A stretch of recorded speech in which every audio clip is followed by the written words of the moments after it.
రేపు అష్టమి శుక్రవారం దగ్ధయోగము. ముహూర్తాలు ఉండవు దగ్ధయోగంలో.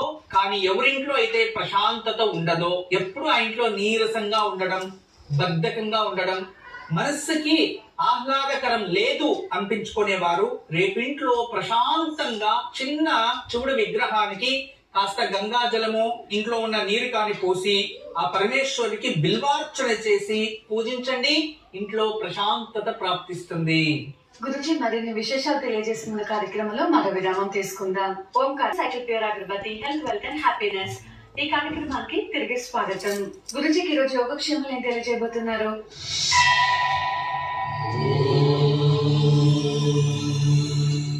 ఈ రోజు దివ్య యోగక్షేమం చూడండి. ఇక్కడ తిథి వారం నక్షత్ర కలయికలో అద్భుతం కనబడుతుంది. ఈ రోజు ఎవరైతే పోలీస్ ఉద్యోగానికి, ఆర్మీ, డిఫెన్స్ ఇటువంటి వాటికి, లా అండ్ ఆర్డర్ లో ఉద్యోగాలకు ఎవరైనా ప్రయత్నిస్తూ ఉంటే వాళ్ళు మరియు ఆ ఉద్యోగంలో ఉన్న వారు ఇంకా ఉన్నత స్థానంలో ప్రమోషన్ వెళ్ళాలి అనుకునేవారు ఈ రోజు సాయంత్రం దత్తాత్రేయుడి ముందు ఎర్రటి పుష్పాలు మరియు పసుపు రంగు పుష్పాలతో పూజించి అర్చించి స్వామి వారికి ఏదైనా తీయని ప్రసాదం నైవేద్యం పెట్టి దత్తాత్రేయ కవచాన్ని లేదా దత్తాత్రేయ అష్టకాన్ని పారాయణ చేసుకుంటే ఖచ్చితంగా మీ సంకల్పం సిద్ధిస్తుంది.